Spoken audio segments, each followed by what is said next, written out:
here we go.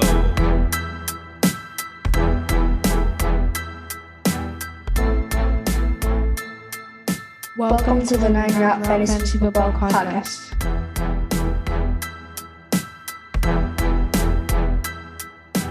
What's up, everybody? Welcome back to the Nine Route Fantasy Football Podcast. Pat and Scott going to dive deep once again into some free agency and off-season moves that have these are some of the ones that really rocked the NFL, so to speak. It's kind of got the ball rolling as far as big contracts and deals being done amongst the wide receiving core, especially. We know Devontae Adams, Tyreek Hill have been traded, which you didn't maybe see happening. Couple of big signings right off the bat in free agency, one of them being Christian Kirk, who was well coveted. He grabbed the bag for 4 years, $72 million, and moved to Jacksonville from the Arizona Cardinals. And then some guys that stayed put. You have like a Michael Gallup, who's still around in Dallas and is one of the last men standing there with CeeDee Lamb. Hopefully he'll be standing sooner than later after a little bit of an injury issue there at the end of the season, and they're hoping to get him back on the field soon. But a lot of moves being done again just at that wide receiver position. Amongst others. And Pat, what'd you think? I mean, free agency is always kind of fun and they call it a frenzy, but it sure seemed to fit up to the bill this time. Yeah, this seems, I said this in our last episode that we recorded. This seems like the sort of biggest off season that I can remember, maybe in NFL history. Like there's so many players have, big name players have changed teams, have trades have happened, and big name quarterbacks that we talked about on our last episode.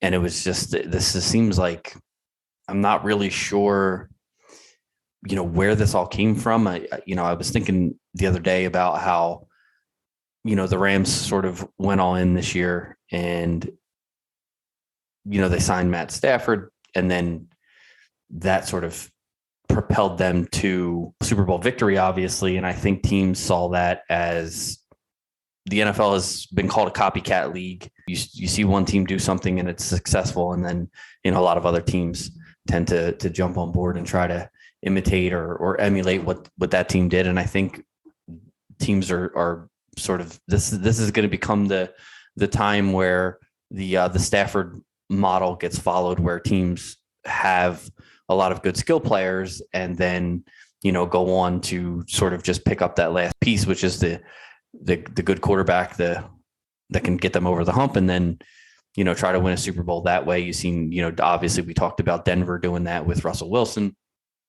Some teams look like maybe they're taking a different approach with Miami, for example. They're signing and trading for a lot of high profile pieces, I guess, maybe believing that Tua is already the guy that they need at the quarterback position, or maybe they're loading up this year. I've heard the discussions that maybe they're loading up with talent to see if he can be the guy. And if he's not, then they're, maybe next year they look to trade for a quarterback, since they've already stockpiled talent in other areas. And, maybe that's the way Miami is looking at this from a 2 or 3 year perspective. So yeah, like you said, we're going to dive into some of the big moves, like you said, especially the wide receiver moves. There's been some running backs and some tight ends move teams, but I think the real needle movers this offseason have been the quarterbacks and the wide receivers. And so we're going to jump into just a few guys today. We know that we're not going to have time to hit every single big name that has moved or significant move that's happened in the offseason. So we're going to hit you with a few today. We will come back next week. We're going to do our NFL draft episode. And then maybe when we come back after that, we'll do some of these other free agent moves, as well as discussing, where the top draft picks have landed and sort of what impact that's going to have on each team and fantasy football as a whole. It's going to be very busy, but also very interesting offseason for us. And I think, sort of jumping in as this sort of being our first real offseason where we're talking about and covering things like, free agent moves and the draft and things like that. I feel like we definitely have some homework ahead of us to make sure that we're prepared for this upcoming fantasy season. So, we got to go back to school. You said homework. No, Well, I you're right. mean, when you work from home, it's all homework. So It's always. No, I think you're right. We starting to really see that transition in fantasy football, really pulling away from the running backs. Is yes, they're still valuable because of the multifaceted running and catching and PPR work that they get. The running back by committee stuff seems like it grows, ever stronger. You don't have your bell cow running backs, and again, it's a passing league where you're starting to see three wide receivers with over 100 receptions and over 1,000 yards, things of that nature that just can't stop happening. So yeah, I think the quarterback wide receiver dynamic duo, so to speak, are really going to be the new way of doing things, both fantasy wise and not. So definitely, I know Devontae Adams was probably one of the first, and I guess the biggest name to move just a few weeks before Tyreek Hill. So I guess maybe we'll dive in there first. yeah, let's start with the biggest names, right? Let's start with Devontae Adams. He was traded to the Las Vegas Raiders for a first-round pick this year, pick number 22 overall, and the Raiders' second-round pick, number 53 overall. And then the Raiders decided after they made the trade to just, basically throw money at him to make sure that, he knew that they were serious about making him a long-term part of the team, and gave him a 5-year, $141.5 million contract. So I know before we started recording, you talked a little bit about Derek Carr. I think that the audience would be interested to hear what you have to say, because I agree with what you said earlier about Carr, and the sake of making you repeat yourself to me, I think it's important that everybody kind of hears, what you had to say about that. Well, again, from a football perspective, I've always been a kind of a Derek Carr fan. I think he gets a little underrated at times. And when you look back, it seems like in fantasy, he always finishes as a, top 10, top 12, top 15. He almost threw for 5,000 yards this past season. They were a wide receiver away. And you saw at the beginning of 2021 with having Henry Ruggs as that young wide receiver that was starting to come on. And then obviously tragedy beset him off the field that took him away from the Raiders. And then you compound that with the John Gruden being taken away for other improprieties. That locker room took a pretty massive hit. And then, of course, that's going to translate, unfortunately, over to the play on the field, where you do see a Hunter Renfrow step up and become a Cooper Kupp light, so to speak. You saw Darren Waller was a little banged up, so he wasn't quite fully up to his job. Brian Edwards, the next Terrell Owens, has not happened just yet. So you saw where they had potential, and that could have went down the drain. Meanwhile, they quietly backed in, whatever you want to call it, to the playoffs, but they still made the playoffs, and they were within a play or two of beating Cincinnati, who eventually went on to almost wins, almost, but whatever. It's fantasy, right? Almost win the Super Bowl, but they were there. So it shows you that the potential's there. If you're going to link up a former college teammate and two guys that helped each other get to the pros and then have mastered their craft. Again, I know people think Derek Carr is, it's Derek Carr. He doesn't do a lot for you. He's not as sexy of a name as the other guys in that division now, where you've added Russell Wilson. You obviously have Patrick Mahomes and you have Justin Herbert. Like, you have him as the fourth worst quarterback in the best division for quarterbacks. He could start on 80% of the league for the most part. I mean, there's not a lot of guys you're going to put ahead of him. Again, if he's a top 10 to 12 fantasy quarterback, then right there, it just shows you he tries to give you a little bit of that dynamic with running the football. The fumbles can come into play, which actually sucks out a lot of that. Some of those fumbles just happen on regular dropbacks. Where he gets pressured and maybe holds on to the football too long. But I don't know if he's going to be doing that right now, because you've just inserted Devontae Adams into a lineup. Zay Jones left in free agency. That was 70 targets, albeit before he left. Henry Ruggs had 36. And then you had a couple meandering wide receivers there, about 120, 130 targets that are going to go the way of a Devontae Adams, who had 123 with Green Bay and has a catch rate of about 73%. So to say Derek Carr is finally given the full opportunity, like, here you go, man, here's your guy. Let's see what you can do. If everybody stays healthy, Devontae Adams joining that offense, I don't see him missing a beat, really. I'm not saying that Derek Carr is Aaron Rodgers, not trying to compare the two of them, but there's probably going to be a strong chemistry there that will be similar. And again, if you can get him the football, that's all you need. Yeah, that's exactly what I had written in my notes. I keep notes on all these players as things happen. And, that way I don't have to go back and sort of research stuff. So as I hear things, I grab my little notebook and I jot stuff down. And what I wrote down for Davante Adams was I do see him taking a little bit of a hit, going from Aaron Rodgers, who arguably one of the top 2 or 3 quarterbacks in the NFL, to Derek Carr. But like I said, like you said, with the chemistry that they've already got built, with the fact that Adams is just so talented that he's going to demand targets no matter what team he played for. I don't really see, maybe he's not the number 1, number 2 wide receiver off the board this year, but I can't see Adams falling past wide receiver maybe 5 come draft day. Like, he's not going to lose a ton of value because he's not playing with Aaron Rodgers. Now, Rodgers did look for Adams a lot in the red zone. Green Bay was one of the teams that threw in the red zone more than any other team in the league. And a lot of that was just because that's what they did. Aaron Rodgers trusted Davante Adams, and they threw those fades, those little corner routes, and all the little timing routes that good quarterbacks and wide receivers can manufacture in the red zone. They threw a lot of those because the trust factor was there. And I think that same trust factor is going to be there in Las Vegas with Derek Carr. And I think that, like I said, I think Adams loses a little bit of potential value just, due to the fact that maybe Carr's not as crafty, not as accurate. Also, the fact that there's a few more weapons on the team. You have a big guy like Darren Waller in the red zone. Of course, you're going to look to him a few times.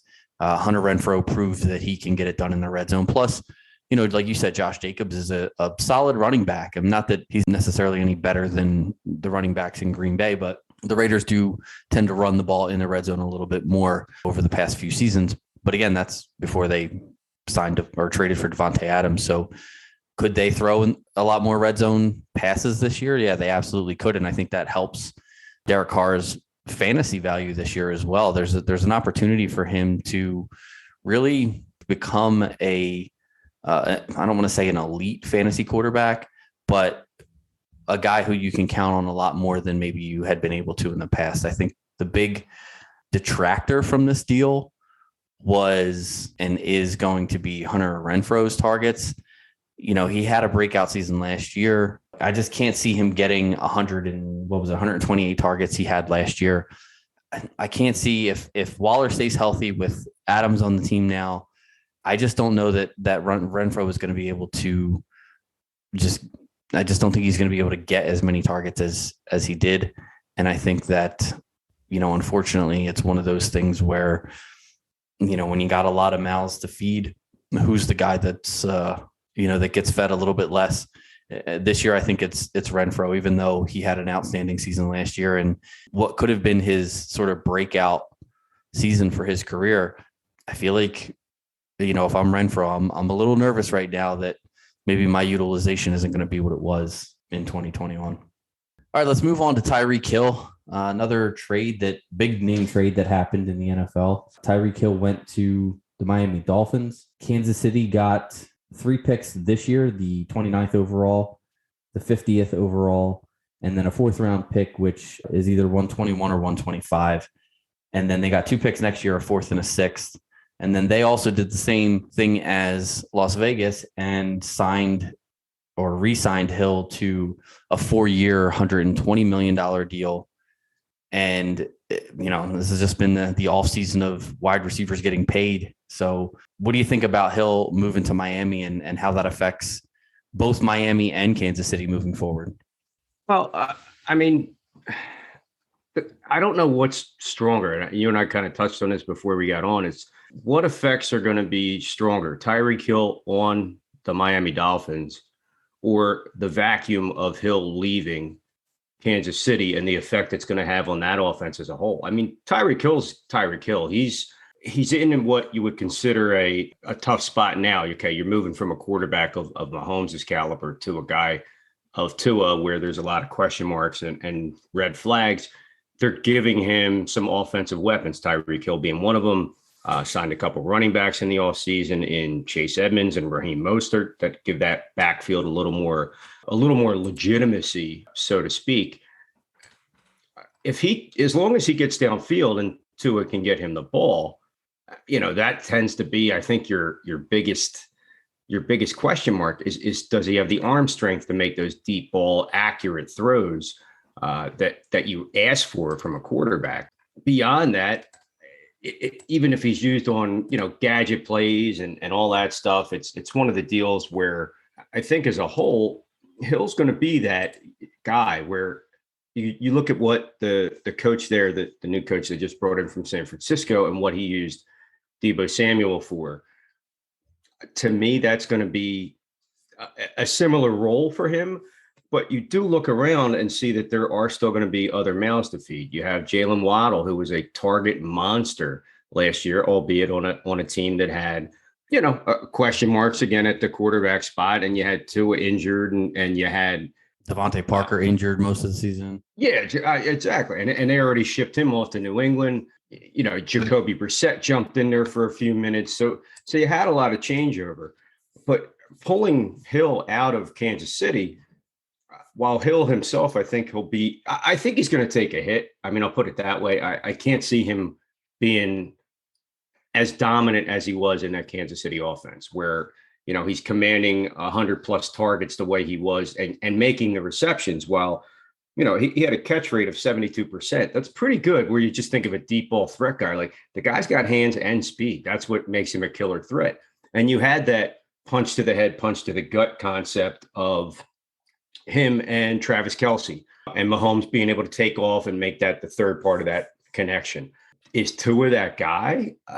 I don't think so. I just don't think he's going to be able to do that. Now, that's also because you haven't really seen him do that because he hasn't had tons and tons to work with. Last year, the Kansas City Chiefs, throughout the season, there sort of became this narrative that teams were starting to figure out the Chiefs. And you saw, especially there was a stretch in the middle of the season where the Chiefs offense, it was actually more towards the beginning that sort of spanned into the middle, where the Chiefs offense sort of sputtered a little bit. The teams were playing a lot more two deep safety against them and really forcing them to throw the ball underneath. And, that's why you saw, if you go back and look at Patrick Mahomes' deep ball accuracy, passing percentages, not last year, but the year before and the year before that, they're a lot higher than they were last year because teams took that away. They realized that there's sort of this, again, I talked about it being a copycat league.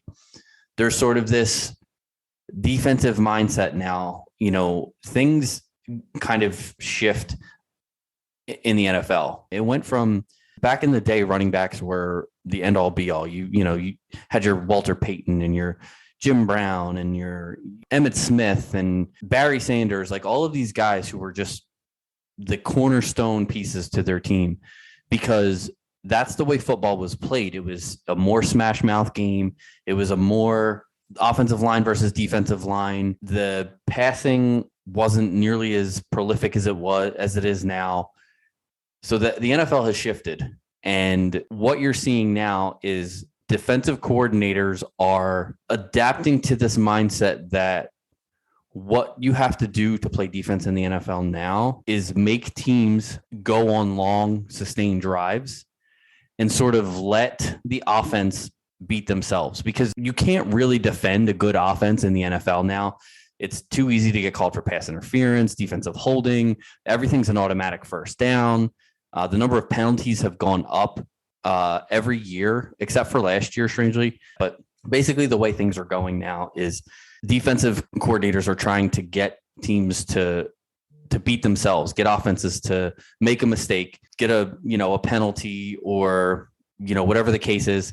The more pass attempts there are, the more opportunities to get a sack, the more opportunities to get a turnover, the more opportunities the offense has of putting themselves in a bad situation, getting into a 1st and 20 rather than a 1st and 10, or, whatever the case is. So what teams are doing now sort of takes away from what Tyreek Hill does naturally, which is beat you in one play. And I think teams are starting to realize if you can take away these big plays, you can mitigate the amount of offensive possessions and keep the games a little bit more low scoring. I don't say low scoring because scoring has obviously increased every year over the past, 10 years as well. But I think it's a matter of, will Tyreek Hill be able to be what we know Tyreek Hill to be over the past few seasons, or will this shift in the way the game is played, is that going to affect not only his ability to create big plays? Now, he's going to get his big plays because there's going to be times where he catches the ball and just runs away from everybody because he's faster than everybody else on the field. But I think in terms of, looking at the weapons that they have in Miami, I think now teams are going to have to play Miami the way that they played Kansas City last year. And I'm not saying that Hill is going to necessarily suffer from that as far as a fantasy standpoint goes, but I also don't expect those huge plays as often from Hill as I did in the past. And whether it's Tua, whether it's Patrick Mahomes, whatever the case is, I think if you're asking me who I think would make more mistakes, having to run more offensive plays, I still believe it's Tua. He's younger. He's more inexperienced. He's just hasn't proven that he's the quarterback that Patrick Mahomes is yet. But, I guess we will see. All right, let's move on to another big trade. Amari Cooper was traded to the Cleveland Browns. This was one of the trades that happened really early in the offseason. I think this was one of those things where Dallas they kind of knew, and I think everybody knew that the writing was on the wall for Cooper, because with his contract, with Ezekiel Elliott's contract, with Dak's contract, there's just no way that the Cowboys were going to be able to keep all of these guys to the duration of their entire contract, because, these things, obviously the way the contracts go generally in the NFL, as the time goes on, you get paid less guaranteed money, but your overall cap hit goes up. So this is the team's opportunity to sort of decide whether or not that they want to trade you or cut you or whatever the case is to save that cap hit. Dallas got a 5th and 6th round pick from Cleveland. Cleveland got Amari Cooper and a 6th round pick this year. So basically, Cooper was traded for a 5th round pick. And I think, a lot of people will be like, wow, 5th round pick is all it took to get Amari Cooper. But like I said, with the way his contract was structured, I think that Cooper, as good as he is, taking on all of that money is sort of the bigger hit for Cleveland. And so Cooper wasn't able to really fetch as much on the trade market. I know you were never, we talked a little bit about Deshaun Watson in our last episode and now kind of pairing Cooper with Watson. How do you see that going moving forward here, Scott? Is it going to be Cooper and Watson? Is it going to be Cooper and Baker? Is it going to be Cooper and Jacoby Brissett? I still think there's possibly another shoe to drop in Cleveland with all the allegations and off-field issues. Watson, obviously, they signed him to a massive deal. That's a game changer for the entire league and NFLPA, which is something that's going to probably be dealt with down the road, possibly even in the next collective bargaining agreement. But Cooper himself, from a fantasy standpoint, he's pretty solid as far as things go. As a player, not a big fan, not just because he was on Dallas, but tends to quit a little bit on his teams, tends to be a little bit, an attitude guy. It sounds like there were some hard words between him and Dak during the season in Dallas. So if you have an issue with a wide receiver and a quarterback, which you're probably going to have on any team, but something that gets to be a little more public that aids here leaving, obviously Cleveland's just coming off of that with Odell Beckham and Baker Mayfield. So to interject a player into something that's already its own little story, I don't know how Cleveland's really going to fare. Right now, if you look at their roster, Cooper is beyond the guy on that offense as far as wide receivers go. They've been such a run first, run second, run third offense. And has that been that way because you had good running backs like Nick Chubb and Kareem Hunt, or that you were able to just throw Dearness Johnson in and he takes over like nothing happened? Is it the skill set of your offensive line that you're trying to do with Kevin Stefanski running that offense the way he is? Or was it because you just didn't trust Baker Mayfield to be that guy? I still don't know exactly how that factors in just yet. Obviously, they made the move for Watson, so that kind of gave you an idea what they really felt about him. I've never been high on him. And I know last year I ripped him a few times. And at the same time, yeah, he was fighting an injury. So that's definitely going to affect you. But he had some physical limitations, which hold him back from being a dominant quarterback. You put Deshaun Watson on that team, who's a guy who can throw for 4,000 yards on accident, 5,000 if you need it. He's got MVP quality play on field.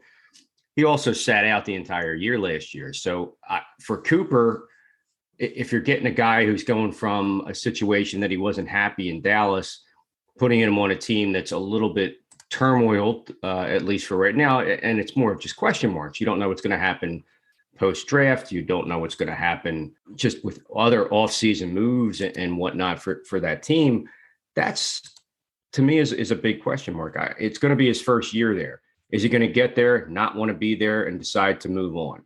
Pout, give up on plays, get benched? Or is he going to be a guy that steps up and is an all-pro caliber wide receiver that we've seen him give those moments in with the Raiders and with Dallas? He has shown it. But Jerry Jones ripped him that he was a guy that isn't just there to catch deep balls. He's got to go over the middle. He's got to make plays. So if you're typecasted as the bad guy and you're going to a team that got rid of what they thought was the bad guy, but ended up sounds like he may have been right after all, depending on who's throwing him the ball, I think he's going to take a little bit of a hit. Now, if it's Watson, he's got the best potential. And I think if it's Brissett, he's got the second best. If it's Baker Mayfield starting for that team or getting involved at all in that offense, then I think you're looking at a totally different animal altogether, because you're going to have, your Donovan Peoples-Jones has been on that roster for a few minutes. You have a couple good tight ends that get involved. How does that play out? Or do they just put their head down and just keep running the football? And Cooper gets dropped down to, maybe 6-7 targets a game tops. Suddenly that takes him away from being the alpha in Dallas. And it didn't take much for CeeDee Lamb to do that. So I'm just not high on him personally. And I think, although he's still a young player in this league by far, I just don't see him putting up anything close to what he is. I think he's unfortunate. I think he's almost on the back end of his career. I know it sounds crazy, but it's just how I feel about him.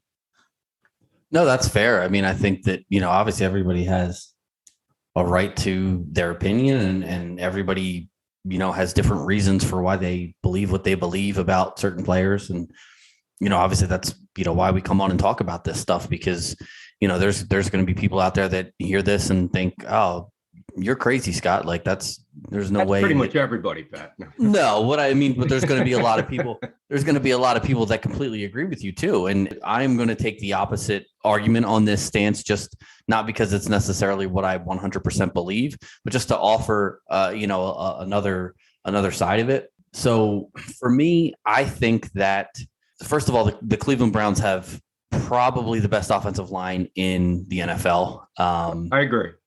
I mean, it's definitely top 3 if it's not the best. They still have, like you said, 2 really good running backs in Chubb and Kareem Hunt.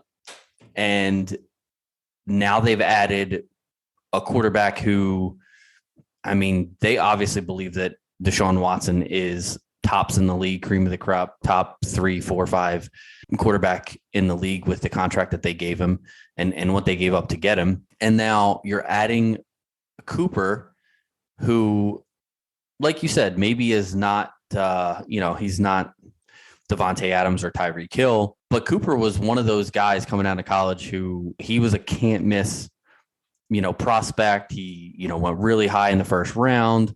I don't remember the exact pick, but I want to say he was in the top 10 pick that Fourth year. Overall. 4th. Okay.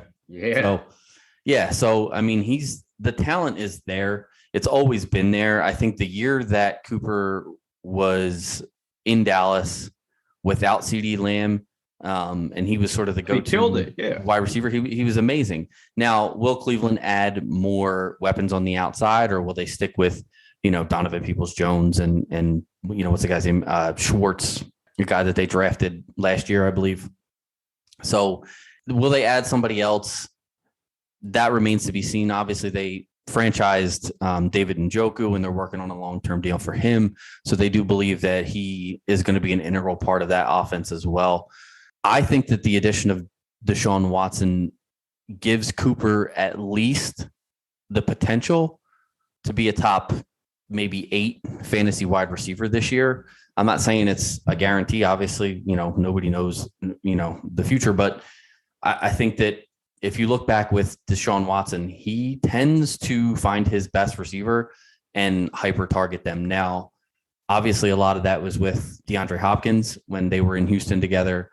And obviously, if you have a guy like DeAndre Hopkins, you're going to throw him the ball as often as you possibly can. But I think for Cooper, I don't think 160, 165 targets is out of the question this year if the Browns don't pick up another receiver or, draft a receiver, which I don't really necessarily see them doing. I guess it's possible, but I don't really see them drafting another receiver, at least not a high profile receiver. Of course, they're probably going to draft somebody in that for that receiving core just based off of their current roster construction. But I don't know that they're going to add some, high profile, rookie wide receiver. And even if they do, not that many rookie wide receivers make a huge impact on the offense that they play for in their first year. So for me this year, Cooper's one of those guys that, again, doing mock drafts, which I've been, doing some best ball mock drafts and some regular mock drafts so far. Cooper's a guy who keeps falling to me in the late fourth, beginning of the fifth round. And I just can't pass him up based off of the potential. Now, do I, like I said, do I know for sure that he's going to be, something special? No, I don't, but I can't pass up on the opportunity for what he could potentially be in fantasy football this year for a fourth or fifth round pick. So I think that, by July, August, when, mock drafts are in full swing and everybody is thinking about fantasy football, not just us diehard fantasy football nerds, I think Cooper's going to see his value rise. I think he's going to see his ADP rise. And I think that there's going to be a lot of clamor to get Cooper a little bit earlier in drafts and sort of, hopefully capitalize on that potential. Now, he could completely be a bust, but the next guy we're going to talk about, he was a bust last year and he was still drafted in the second round of most drafts last year. So it's one of those things where, are you willing to take the risk on, what could potentially be, or in your case, maybe there are people out there and I'm sure there are that just believe maybe this is not a match made in heaven and this isn't going to work. Maybe Stefanski's still going to continue to run the ball behind that great offensive line. So it's, again, Cleveland's going to be another one of those teams that's just going to be really interesting to watch and see how everything plays out this season. But I'm excited about Amari Cooper, and I'm actually considering, I'm not sure yet, we'll see when the season comes up, but I'm actually considering keeping him in our league of record now, whereas that was not an option 2 months ago. So he's at least risen on my board enough to have me consider keeping him this year, which is a big step for me. So, all right, let's move on. And we're going to try to move through the rest of these signings and re-signings a little bit quicker. Maybe not as much to discuss on some of this other stuff, but some guys that we definitely want to make sure that we hit that have either gone to new teams or have re-signed with their current teams and are going to have some potential impact on fantasy football moving forward. So Allen Robinson signs a 3-year, $46.5 million deal. Last year, he was, probably one of the most disappointing players in all of fantasy football, going to a team who just won the Super Bowl, obviously, who traded Robert Woods and has Odell Beckham probably sidelined for the first month or two of the season. So there's a potential there for Robinson to sort of step right into that second fiddle role behind Cooper Kupp and potentially, I don't want to say resurrect his career like he's been gone forever, but potentially make up for a bad season on a bad Chicago Bears team. I know personally I'm a little bit, again, like I am with Amari Cooper, I guess maybe I'm just a little bit more optimistic for players, but I still think Robinson is a talented guy. I think he was in a really bad situation last year with the Bears sort of going back and forth between Andy Dalton and Justin Fields, and with Darnell Mooney breaking out a little bit, towards the middle to the end of the season. I think Robinson sort of he was also disgruntled in Chicago as well. I mean, he wasn't happy there. I think this is a huge opportunity for him to potentially kind of get back to maybe not necessarily that wide receiver 1 in fantasy football, but definitely in that wide receiver 2, solid wide receiver 2 range this year. How do you feel about Allen Robinson going to the Rams? I mean, obviously he's in a way better situation. Yeah, I agree wholeheartedly that he's going to go to a stronger offense. We saw the end of the Matt Nagy era and everything that it was. Like you said, you're rotating in and out quarterbacks. Nick Foles got in there for a few minutes. You're moving him to the world champions, which is obviously a bump up. And he's a guy that throughout his career, Allen Robinson has been a pretty solid wide receiver. He bounced back from that injury year with Jacksonville, and Chicago took a flyer on him. He had a reasonable comeback year, and then he put up back-to-back years of just about average. If you average the 2 years together, he averaged 100 receptions and darn near 1,200 yards. So putting up, about 7-8 touchdowns a year.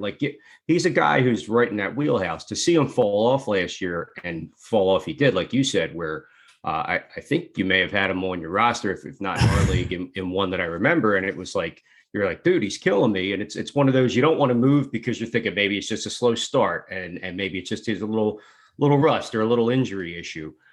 He is starting to get up there in age a little bit. He's 28.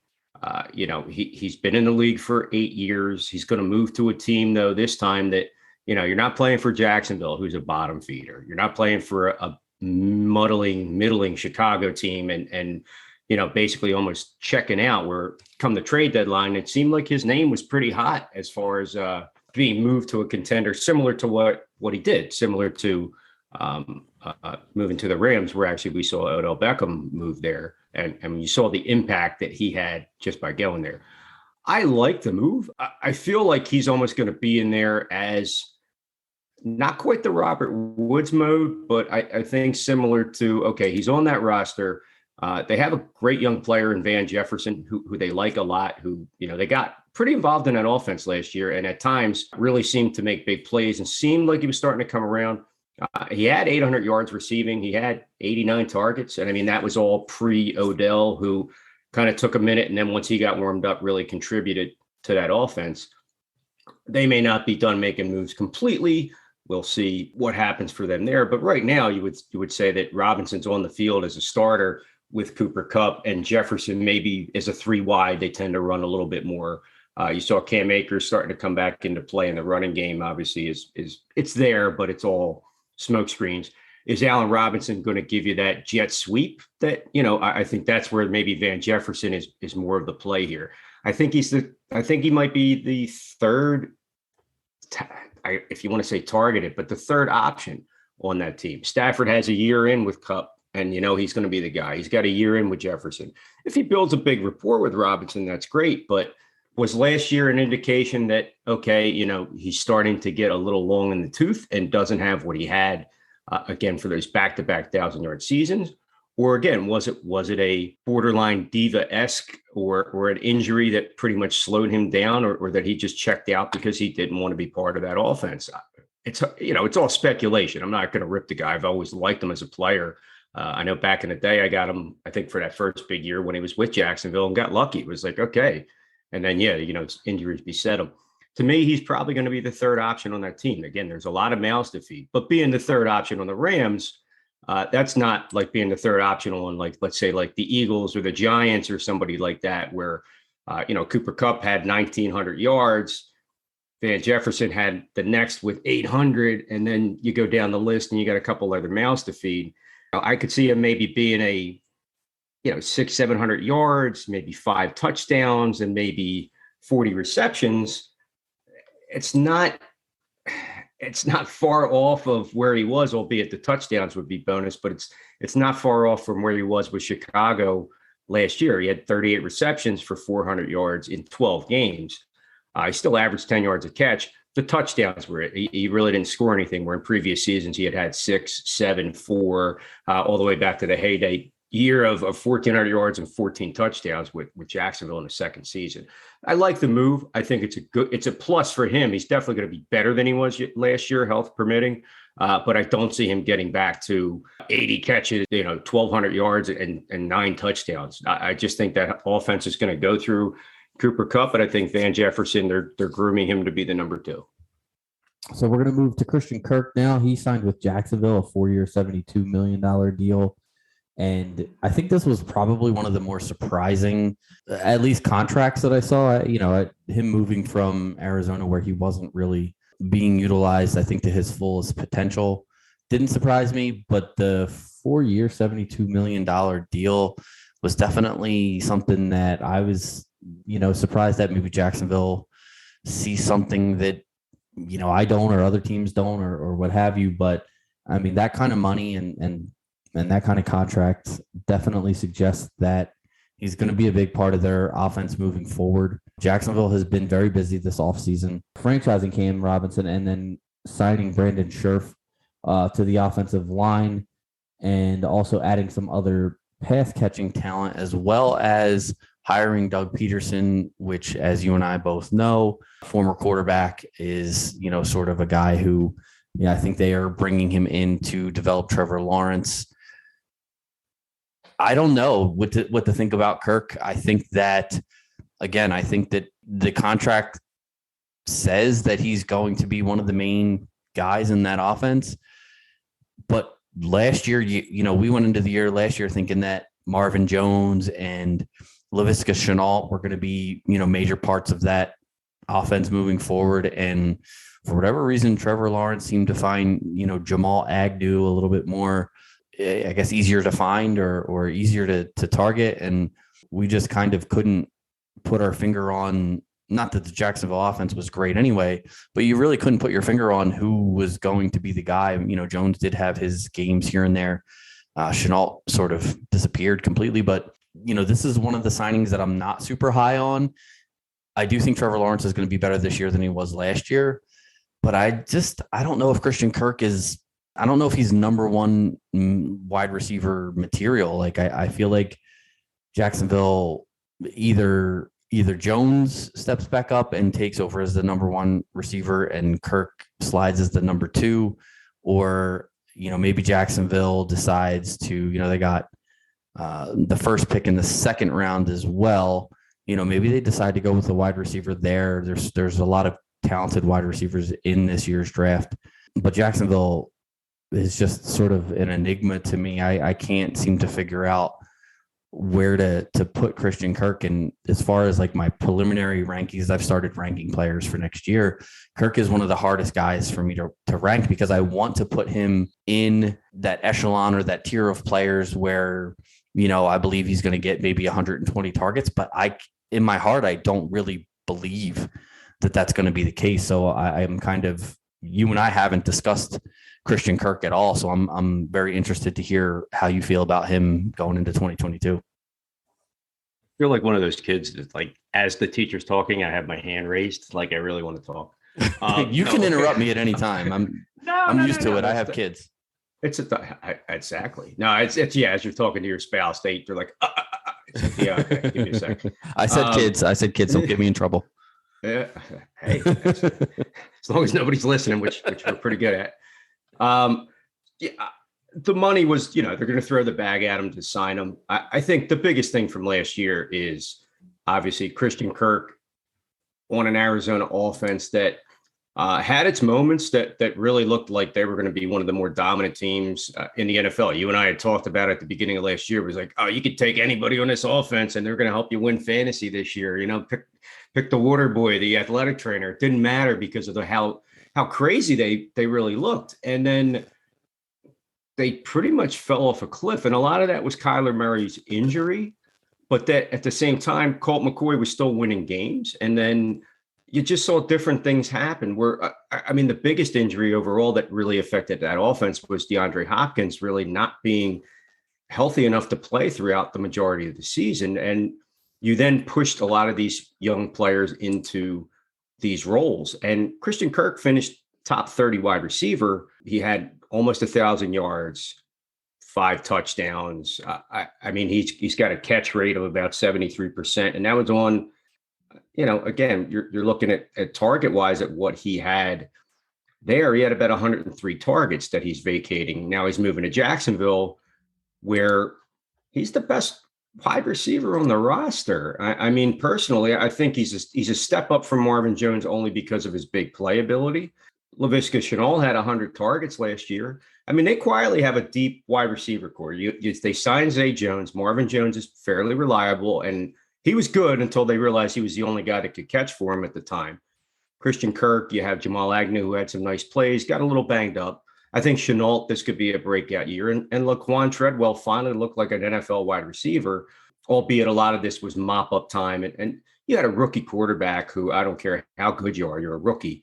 The biggest thing that held that offense back last year, and I think we talked about it a lot, and everybody joked and had their memes all over the place, it was Urban Meyer. I mean, again, the guy basically almost like ruined the entire organization single-handedly. You know, you brought Darrell Bevell in to finish the last 4 games, and he had one less win with one than they had the entire season, and the offense looked good, and they knocked the Colts out of the playoffs in that last game. I mean, I think Christian Kirk could actually, again, I don't think he's going to be a top 8 to 10, but I think he's going to be a top 15 wide receiver if he stays healthy. I like Doug Peterson. I like that offense. I like the way he had it. We saw it again. We saw it here in Philly. And again, you have a quarterback where you're giving him some weapons. You have James Robinson, who was a little banged up. I'm interested in Travis Etienne to see what he does. If he comes back off that Liz Frank, now suddenly you're starting to become more and more dynamic. If that offensive line holds up, you know, you're in a pretty good spot. Jacksonville, always being the bad team, you know, they have a pretty good draft board in front of them. So they have the option to make moves. I like Christian Kirk here. I think he's got 1,000-yard potential. I think he's got top 15 wide receiver potential based on an offense that's actually going to be a little more pro style, an NFL offense, not Urban Meyer, again, not knowing how to run a pro football team for whatever reason. He was their coach, and thank God they moved on from him. I like the Christian Kirk move. I know the money was big just to bring him in, but if the guy can catch that football, and again, you have Press Taylor, who the Eagles Doug Peterson wanted to promote, and that was part of the reason. Jim Bob Cooter, for those that are big Jim Bob Cooter fans from back in Detroit's day, he did some nice things with Matthew Stafford. He's going to be involved as a passing game coordinator. So I think overall they're going to be a more big boy NFL team. Are they going to challenge anybody? It's hard to tell. I mean, that AFC South is always a wacky division. 12 wins get you the title. Tennessee did it last year and got bounced in the first round. Are they going to win 9 more games than last year? No, but they could be a 500 football team and be flirting with the wild card spot. It's really just a matter of health and if they didn't damage Trevor Lawrence too much last year. But I like Christian Kirk, and I think he's going to be not sleeperish, but I think people that take a flyer on him, and I'll tell you right now, I would take him ahead of Amari Cooper, Pat. Oh, well, there's where we disagree then, apparently. Mm-hmm. Moving on to the next wide receiver that we're going to talk about a little bit. Chris Godwin came back to Tampa Bay. There's really not much to hit on here. I don't think that, obviously, when this all happened, Tom Brady was still up in the air. He was, not officially retired, but wasn't officially playing in the NFL or for the Bucs anymore. But the Bucs signed Chris Godwin to a 3-year, $60 million deal. And I think it's just more of the same for Chris Godwin. He averaged about 9 targets a game in the 14 games that he played last year, just under 100 receptions, 1,100 yards, 5 touchdowns. And, Godwin's just a reliable, good wide receiver who I think with Brady coming back, if Godwin can stay healthy, I personally don't see less than what he did this year. So, I don't have off the top of my head where he finished fantasy-wise this year. Godwin? Yeah. But I know he was top 20. He's top 15 according to, in a full PPR, looking at this. He was 15th overall, just ahead of Tyler sandwiched between Lockett and Metcalf. 98 catches on 127 targets, 1,100 yards, and 5 touchdowns. That was the only thing that kind of hurt him a little bit, was not tons of scoring, but. Yeah, like I said, I don't see a lot of change in that as far as his production goes. I actually have him points per game. Is this last year? I have him at, so this is points per game. This isn't overall. So points per game, I had him at wide receiver 7. So, again, he's just a solid wide receiver on a good team that's going to score points with a Hall of Fame, sure, first ballot Hall of Fame quarterback. So, I mean, unless you have anything big to offer on Godwin, I think we can move on to the next receiver, or do you have something? No, I mean, there's nothing real, like you said, the only like an aside move, I know we had him down the list, the offense will be the same. You added Russell Gage in there, and he's just going to be complimentary to those guys. And again, we saw that happen at Tampa Bay when those guys started going down with their injuries, that offense lost it and their young players couldn't step up to the plate. So you added a guy like that, who's more of an insurance policy, and that fourth guy in a big spread offense to go downfield. But I don't think he's going to chop into Godwin or Mike Evans. It's really, if Gronk comes back or if he doesn't, is suddenly when he becomes a lot more involved, so to speak, on that offense. Yeah, Gage is the more of the. I kind of see Gage as the replacement for Antonio Brown. And obviously not as talented or as heralded. yeah. Also not as crazy, but as far as Godwin goes, again, like I said, I don't see a big change in him. Gage, somebody will get to either later today or maybe in a later show, depending on how much time we have. But the guy I really want to talk about, the guy up next, Michael Gallup. He also re-signed with the same team, going back to the Cowboys, a 5-year, $62.5 million deal. And you and I had a little bit of discussion about this again before the podcast. And Gallup's one of those guys who is in line for a potential major uptick in production. Now he is, coming back off the injury. I believe it was an Achilles injury last year. Probably won't be 100% ready definitely won't be 100% ready for training camp. The reports out of Dallas are that he's aiming for a week 1 return, but I think we all know that guys who say they're aiming for a week 1 return know that they're not going to be ready for week 1. So as far as what he does throughout the season, I think, again, after he recovers from this injury and they move forward later on into the season, obviously with Amari Cooper gone, Gallup steps into that number 2 wide receiver role in, one of the highest scoring offense. I believe Dallas was the second highest scoring offense in the league last year. And, for me, I think Dallas's offense is still going to be pretty solid.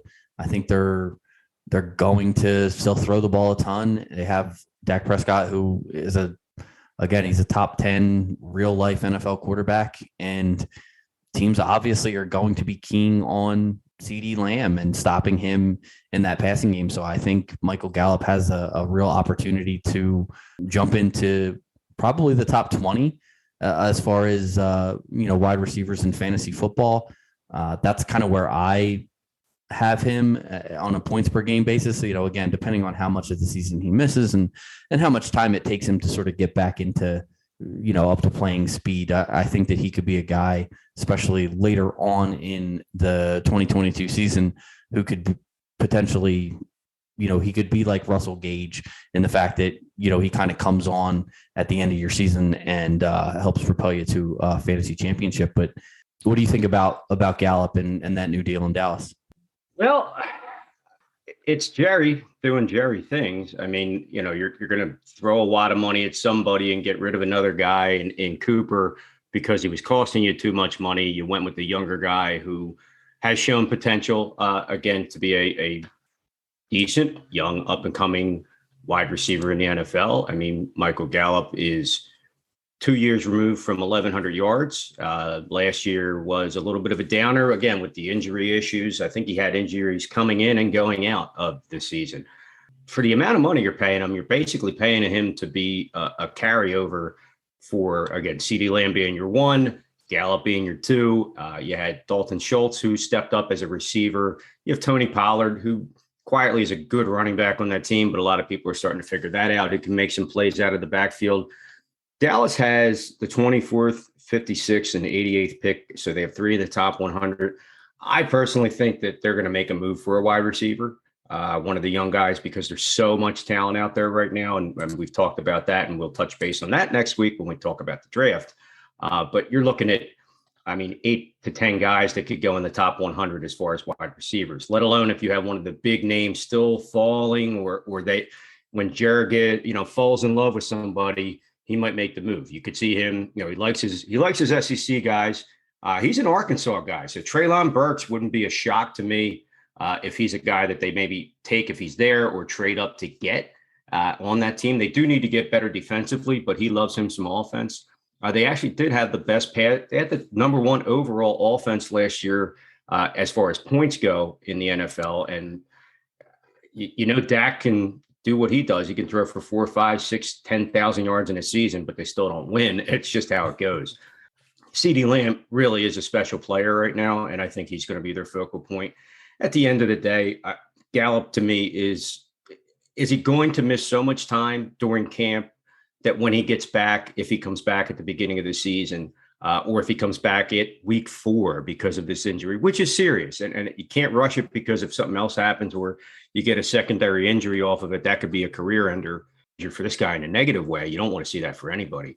I feel like he's going to miss too much time, and you're going to see Prescott build a rapport with somebody else, let alone if they decide to sign somebody. You could see a Jarvis Landry who's still out there, or I wouldn't say Julio because he gets hurt every other week, but I really feel like the drafting of somebody is going to happen, and they're going to have that guy as another big name. I wouldn't be shocked if it was like a Treylon Burks that they decide to get or go up and get by making some moves in the draft, maybe a secondary move during the draft just to do something on that level. But I like the prospect of him on that team with Amari Cooper and Cedric Wilson vacating as many targets as they have. I mean, you're looking at 104 for Cooper and 61. So yeah, you're almost at 170 targets that have to go to somebody. He should be a heavy recipient of them. And he already had 62 himself, but is he going to be healthy enough to play? Is he going to be on the field? That's the biggest question mark for me right now. To me, some people are going to be bullish on him, sure. But if you're picking him in one of your top 7 or 8 picks, thinking, oh yeah, he's on that, you don't know what you're getting. And again, if they draft somebody, he slides down. He's borderline waiver wire at this point, I think, in certain fantasy leagues, depending on how many teams you have. All right, let's jump in. I want to talk about some of these running backs before we run out of time, because some of the other wide receivers that, we had sort of, maybe mentioned talking about, I don't think are going to have necessarily a huge impact. And we're going to discuss these again later in the offseason, but I want to hit a few of these running backs real quick before we go for this episode. So let's talk a little bit about Chase Edmonds and Raheem Mostert, both of those guys signing with Miami. Edmonds' deal was a 2-year, $12.1 million, and then they picked up Raheem Mostert on a 1-year, $2.1 million deal. I'm interested to see how you think because Miami still has running backs that have done it for them on the roster in Salvon Ahmed, why am I drawing a blank on his name now? Myles Gaskin. There you go. They never. I remember him because he killed me last year. I drafted him high, and he just never got it going until I traded him. Shocker. Yeah. Right. So they still have these guys on the roster that have done it for them in the past. Obviously, we talked a little bit about the Hill trade earlier, and I don't know. Is Miami? Are they signing these guys like Edmonds, who are good pass catching backs, because they're looking to move more towards turning the ball over to Tua and letting him, be a franchise quarterback that he was drafted to be?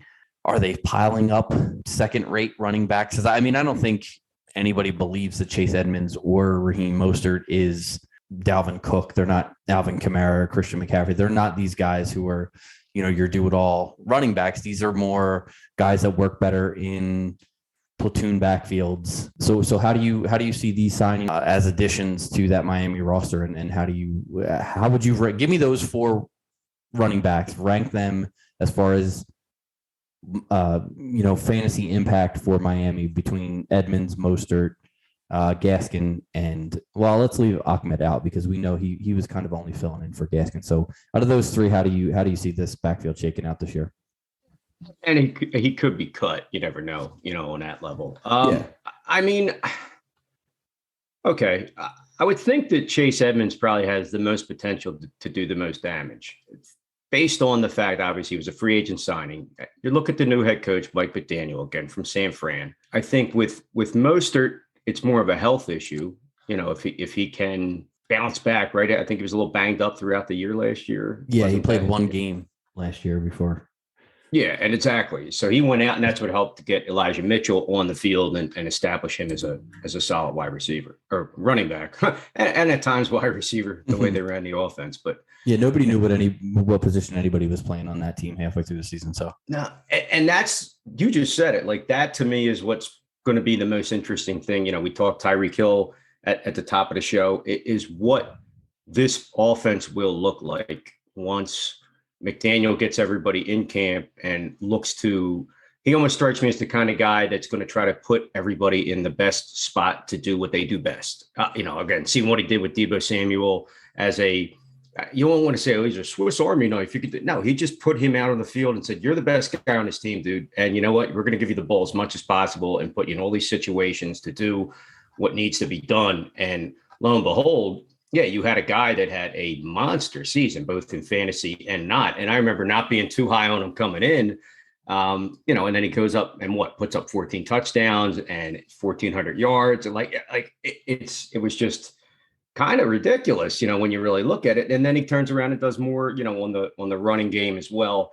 He has potential to be the guy. I think Chase Edmonds being that guy and Mostert being maybe a second fiddle, albeit if he's healthy.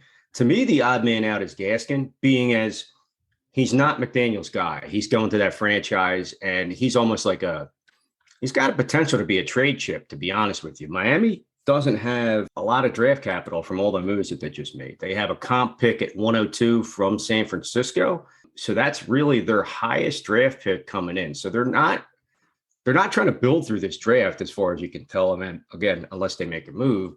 Now, it might not happen during the draft. It could happen if somebody loses out on picking a running back. You could see Gaskin make a move to a team, let alone to another team of need that would be willing to maybe throw a pick at them for this draft or for something down the road.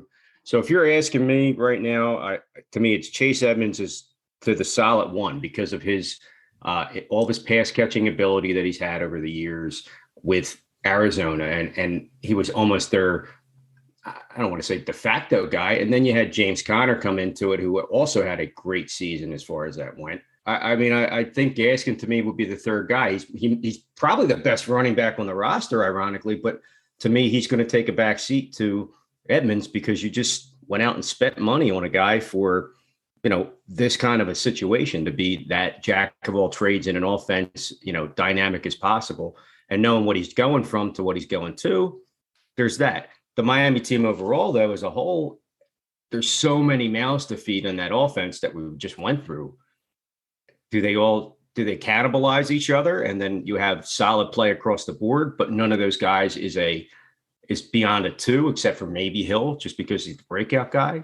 I don't know. But I would say Edmonds 1, Mostert 2, and I think, unfortunately, Gaskin's 3. Yeah, I agree. And I think that the money that they paid Edmonds and Mostert sort of dictates that same sort of order. I think that I truly believe that they're going to give Mostert an opportunity to sort of split the backfield with Edmonds.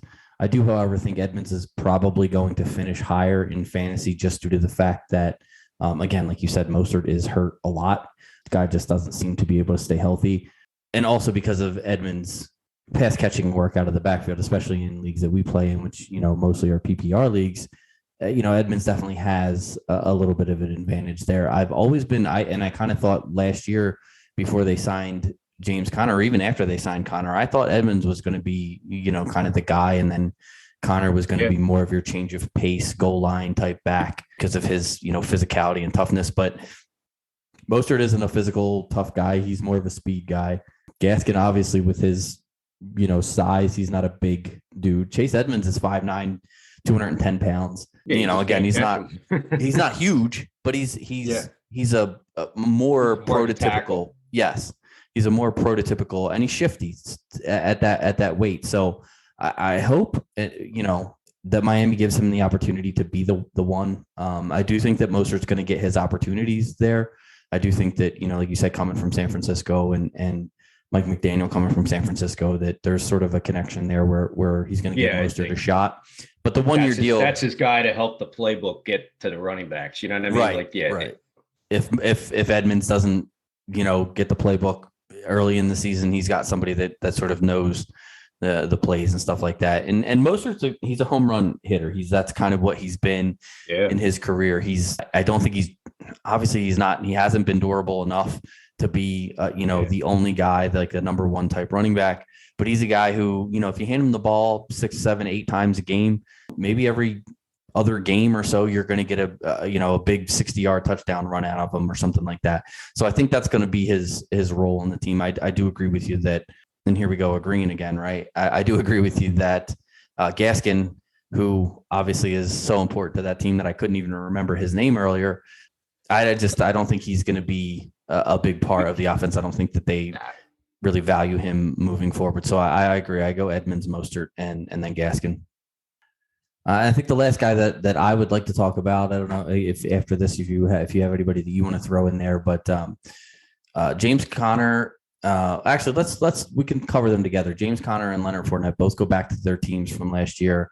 I think in both cases, things have increased for both of these guys fantasy wise due to the fact that Edmonds is now in Miami for Conner and Ronald Jones is now in Kansas City, freeing up the backfield for Conner and Fournette to respectively take those team backfields as, sort of the lead back. Now, I know Conner has struggled with injury in his career as well, but I think that both of these guys have the potential to really, they both finished in the top 10 last year.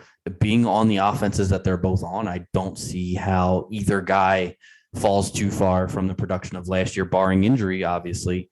What do you think, Diz? Do you have a preference, Conner or Fournette, moving forward? Like if you run the clock and both of these guys are available and you needed a running back, which guy would you be leaning more towards? That's an excellent question. And the hardest part right now is pre-draft to say who would be my guy.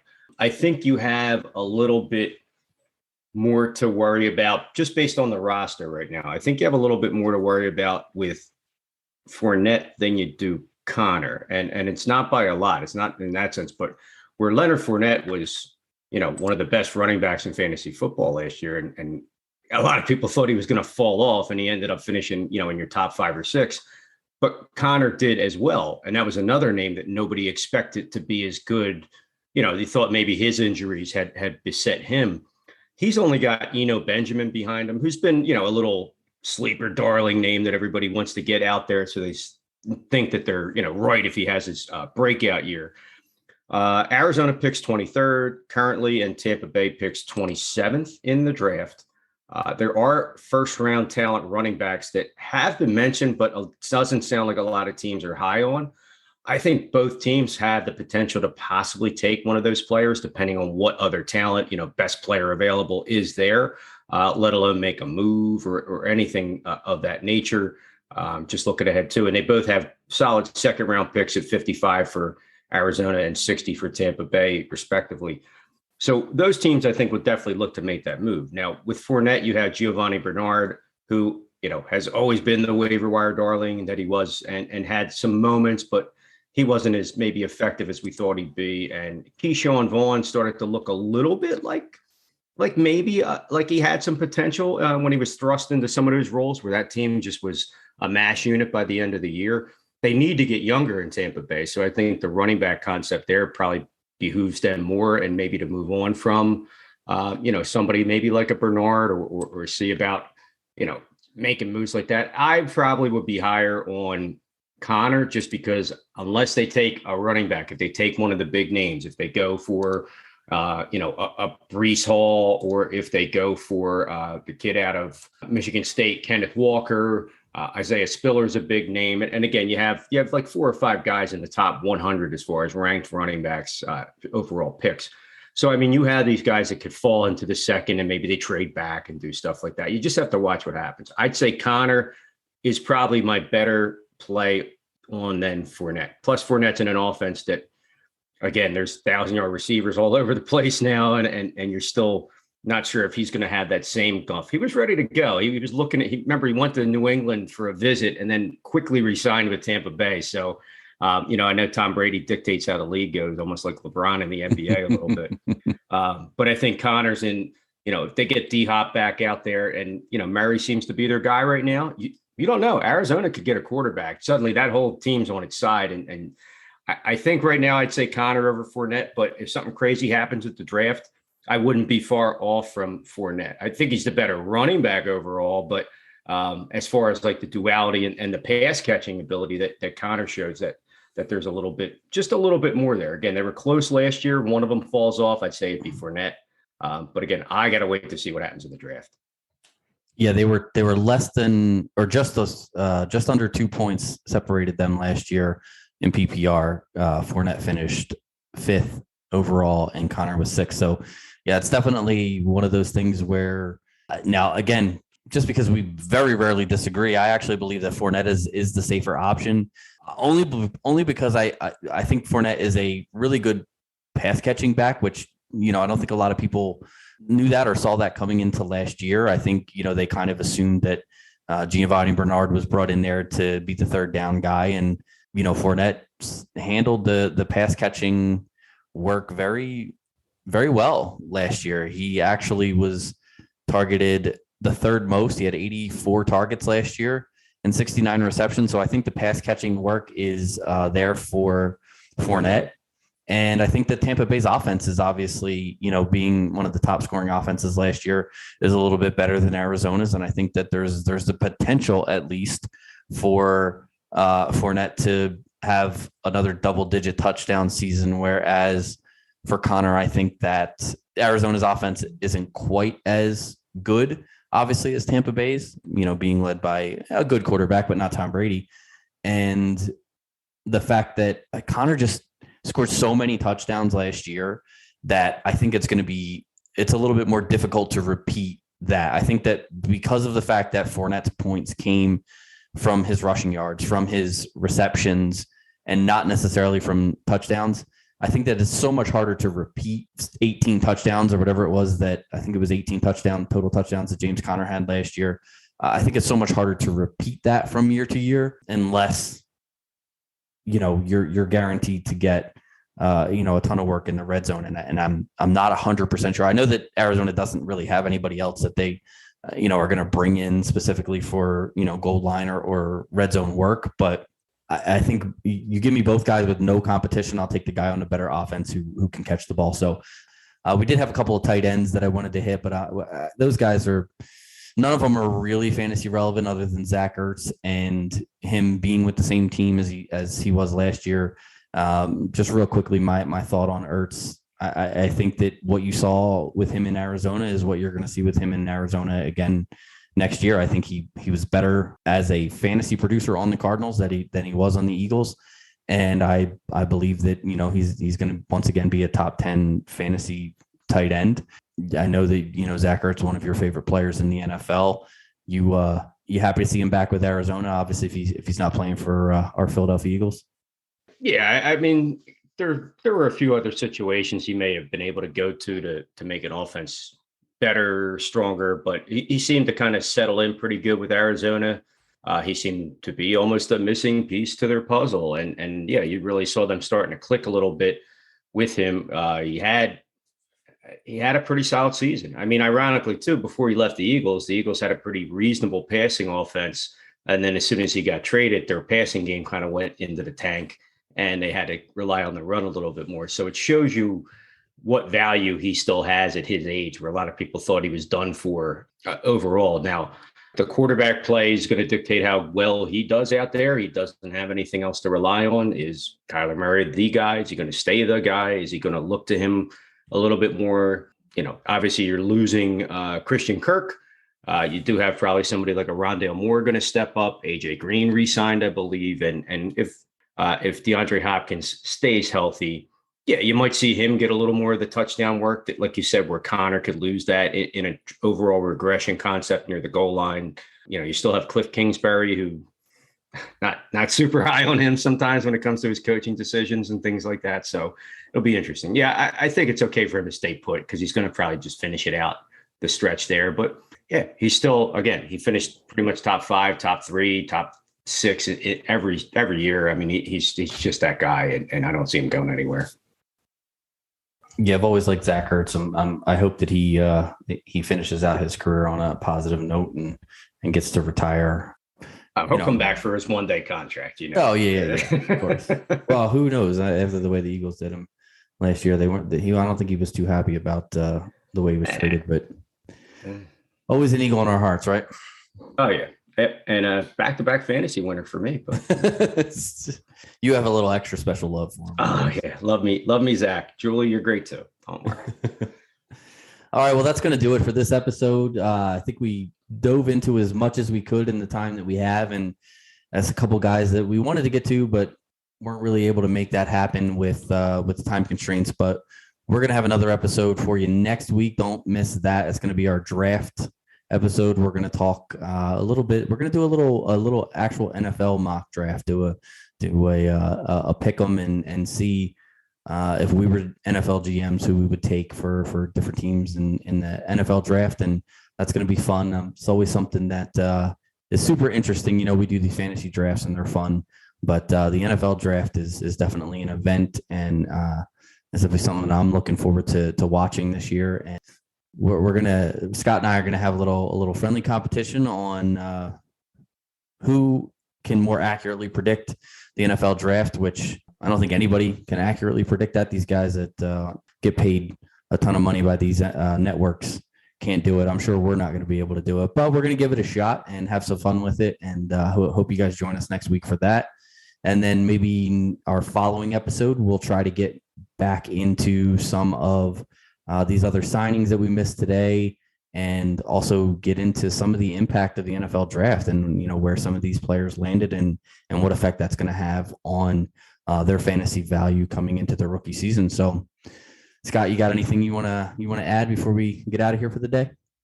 Yeah. Again, with the draft, there's obviously defensive players involved, which we're going to pick. And I know some people, I just got into a league that has, IDP and drafting defensive players is somewhat legit to build your team. And I know for some of our listeners out there, you are involved in those leagues. So this will have a little bit of a factor on that. Yeah. I think things we talked about today are going to dictate certain moves that have already been made, are going to dictate the way certain teams draft or don't draft based on what they gave up as compensation come next Thursday. And then at the same time, some things that, again, we talked about that are going to hold off on different moves. There's still some decent names that are out there in free agency, but these teams are checking out to see what they can draft and then take these guys as contingencies to certain positions of need that they maybe don't get to in the draft. I'm going to look forward to seeing how wrong we are, probably more than how right we are, both on who gets picked where and our ideas of, who's going to be the big breakout star of the draft. And then come midway through the season, who's your Jamar Chase or who isn't on that level, who's more of a disappointment. We'll see. I'm interested to see, because there's a lot of skilled players, especially at that wide receiver position. And we've talked about it at length that they are the up and coming high end. I mean, we just saw a report today that a couple big names, Deebo Samuel, AJ Brown, and Terry McLaurin are skipping workouts, maybe not visibly, but as far as on field, until they get new contracts signed. So the wide receiver position, if you're raising a kid right now, raise him or her to be a wide receiver. And you're going to be able to retire early, it sounds like. Yeah, quarterbacks and wide receivers. That's the route you want to go for sure. All right, so that's going to do it for this week's episode of the 9 Route. Make sure that you follow us on social media at the 9 Route 1. Scott is at Scott from Delco. And check out don't check out our website yet, but we're working on a website. We're going to get that up and running here hopefully soon. And we hope to be able to post the draft, the NFL draft competition that we're having as far as who we think each team's going to pick. So we're hoping to be able to post that on the website and get that up and running soon, but keep an eye out for that in the near future. Until next time, folks, we will talk to you later. Peace.